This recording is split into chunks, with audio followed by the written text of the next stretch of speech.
No vídeo de hoje, nós estaremos falando sobre o reino milenar do nosso Senhor Jesus Cristo. Você sabia que o próprio reino milenar é as bodas do Cordeiro? E essas bodas do Cordeiro, ou esse reino milenar, ele vai acontecer de maneira literal. Eu e você, nós estaremos assentados à mesa com Abraão, com Isaac, com Jacó. Nós estaremos assentados à mesa com os próprios apóstolos de Cristo. Será um período de celebração, e este período não é um período simbólico e nem um período espiritual. É um período literal em que nós estaremos com esses grandes homens, com essas grandes mulheres, reinando com Cristo aqui nessa terra. Esse tempo maravilhoso, o reino milenar, as bodas do Cordeiro, vai acontecer de maneira literal. E esse é o tema do vídeo de hoje. Seja muito bem-vindo a mais um vídeo do canal A Lâmpada para os Meus Pés.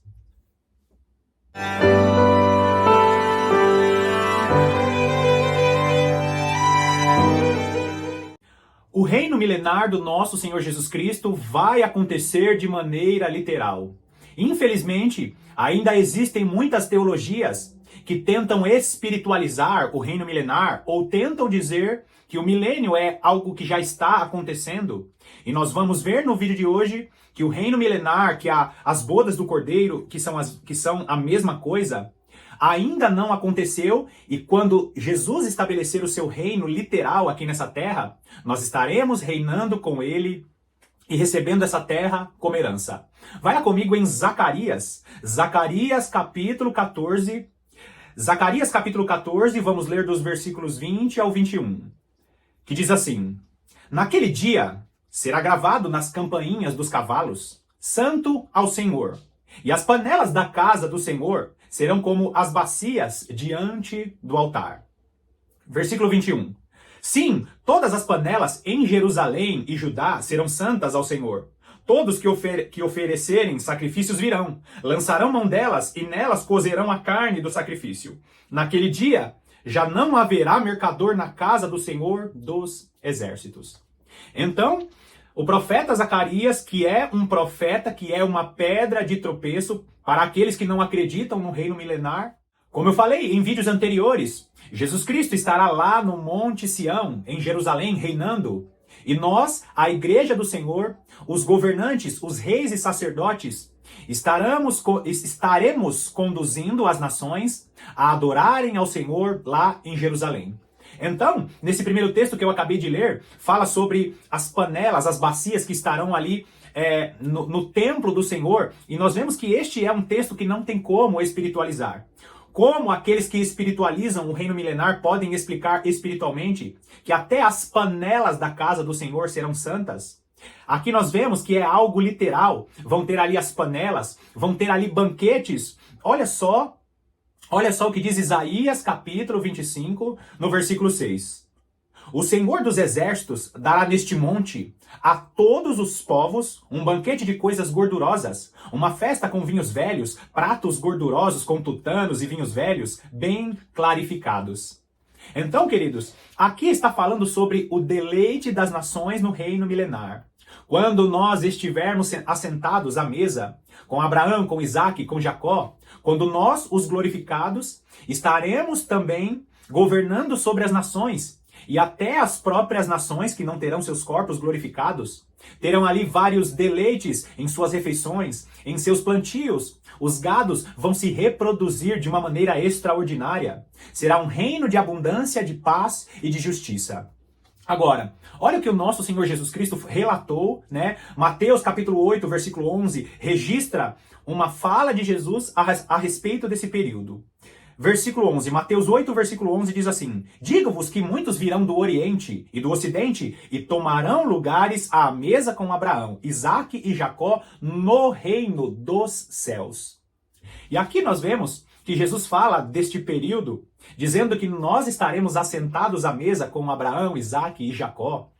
E é preciso entender muito bem isso, queridos, porque aqui fala sobre o reino dos céus. E a palavra dos, que eu deixei em destaque aqui, é uma palavra que fala a respeito de origem e não de lugar. Ou seja, o reino não é nos céus, o reino é dos céus. Então, o reino de Deus desce sobre essa terra O reino de Deus estará sendo movimentado através da igreja com seus corpos glorificados e toda a restauração que Deus estará executando em toda a criação. Então, o reino dos céus estará aqui nessa terra. A origem desse reino é dos céus, mas o reinado de Cristo acontecerá aqui nessa terra. Estaremos reinando, estaremos assentados à mesa para as bodas do Cordeiro com Abraão, Isaque e Jacó. Agora, olha só, Apocalipse capítulo 19, dos versículos 7 a 9, também fala um pouquinho desse período quando nós estaremos nos deleitando dessa abundância do Senhor. Versículo 7 diz assim: Alegremo-nos, exultemo-nos e demos-lhe a glória, porque são chegadas as bodas do Cordeiro, cuja esposa a si mesma já se ataviou. Note que se você é a esposa do Senhor, você precisa se ataviar, você precisa se vestir, você precisa se preparar. Versículo 8. Pois lhe foi dado vestir-se de linho finíssimo. Olha só o que significa essa veste. Resplandecente e puro, porque o linho finíssimo são os atos de justiça dos santos. E aqui tem um ponto importante, porque Deus, ele te mostra na palavra dele o que são os atos de justiça. Ou seja, você precisa ser fiel à palavra de Deus para que Deus te revista deste linho finíssimo. E assim você estará se preparando para as bodas do Cordeiro. Olha o versículo 9. Então me falou o anjo, escreve, bem-aventurados aqueles que são chamados à ceia das bodas do Cordeiro. E acrescentou, são estas as verdadeiras palavras de Deus. Então, queridos, as bodas do Cordeiro será o período em que nós estaremos reinando com Cristo o reino milenar. E é preciso praticar os atos de justiça, é preciso obedecer à palavra de Deus, e espiritualmente nós estaremos vestindo esse linho finíssimo, nos preparando para as bodas, para que estejamos assentados com Abraão, com Isaque, com Jacó, com os apóstolos, com os heróis da fé que serviram a Deus ao longo desses milênios. Deus está te preparando para este tempo maravilhoso. E Ele espera que você cumpra a palavra de Deus, para que naquele grande dia Ele te receba de braços abertos, dizendo, vinde benditos de meu Pai. Entre as portas do reino que tem sido preparado a vocês, desde a fundação do mundo. Bom, mais uma vez eu te agradeço pela sua incrível companhia, que Deus te abençoe ricamente e eu te aguardo nas próximas meditações.